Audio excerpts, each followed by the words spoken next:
All right, today we're doing something a little different. We're going to perform an autopsy, but not on a person. No, we're dissecting an algorithm. We're diving deep into a research plan called the Algorithmic Autopsy. It's basically a forensic investigation designed to crack open YouTube's recommendation engine and see how it really works. You know the feeling, right? You click on one video, then another, and suddenly, whoops, 3 hours have gone by. Autoplay just keeps feeding you the next thing, and before you know it, you're watching stuff you never, ever would have searched for yourself. But here's the big question this research asks. Are you just falling down that rabbit hole by accident, or is the algorithm giving you a little shove? This whole investigation is about figuring out if this is just a random thing that happens, or if it's actually part of the design. And that brings us to the core thesis of the algorithmic autopsy, which is pretty stark. The idea is that all the bad stuff we hear about, misinformation, radicalization, those aren't glitches. The researchers argue they're actually predictable, even intentional, outcomes of how the platform is built. And why on earth would it be designed that way? Well, the investigation is trying to prove that these so-called flaws are a direct result of a business model that sees your attention as a product, a commodity to be packaged up, bought, and sold. Okay, so if you're going to make a huge claim like that, you better have some solid proof, right? So the first step in this autopsy is all about following the data trail, gathering cold, hard evidence of how the algorithm actually behaves out in the real world. To do this, the researchers came up with two really clever experiments. They're designed to find what they call the algorithm's digital fingerprints. The first one is a rabbit hole test, and the second is a narrative velocity analysis.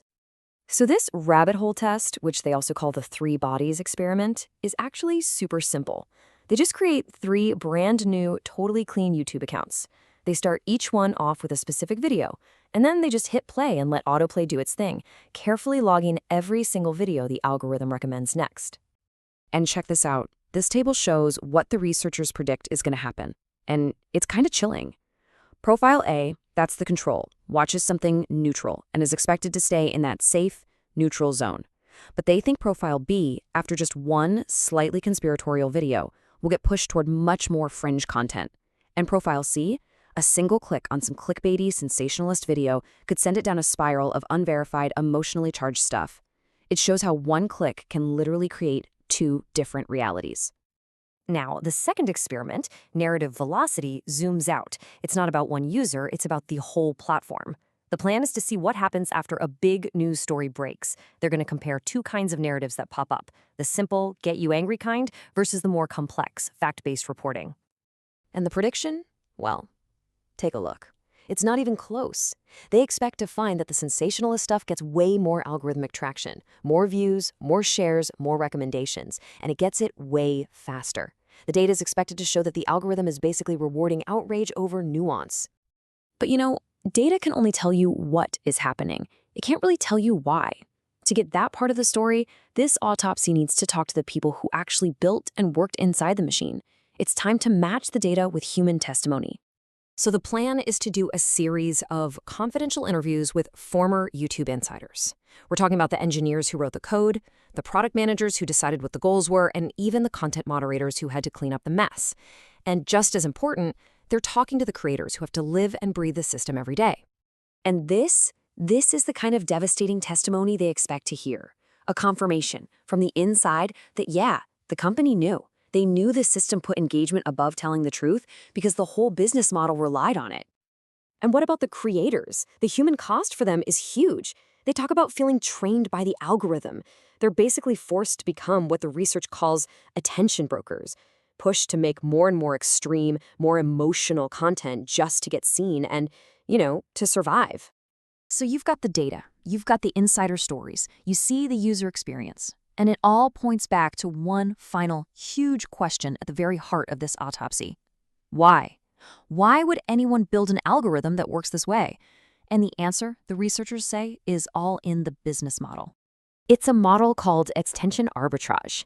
And it sounds fancy, but the idea is actually incredibly simple.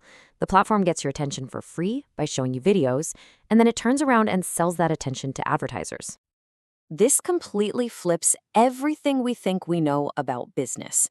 On a platform like this, you are not the customer. Your attention is the product that's being sold. Let that sink in for a second.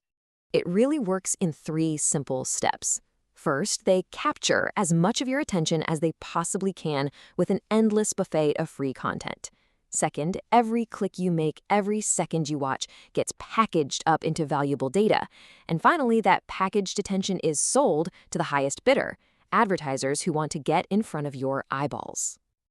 So, if that's the business model, what does that mean for the recommendation algorithm? It means it has one job, one single overriding goal: maximize your watch time. The longer you stay on the platform, the more attention they can capture, package, and sell. Simple as that.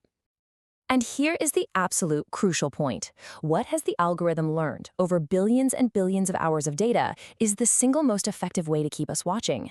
It's learned that content that makes us feel strong emotions, especially anger and outrage, is the best glue for our eyes. Which brings us right back to the final verdict of this algorithmic autopsy. All these problems, the spread of misinformation, the polarization, the constant outrage, they aren't bugs in the system.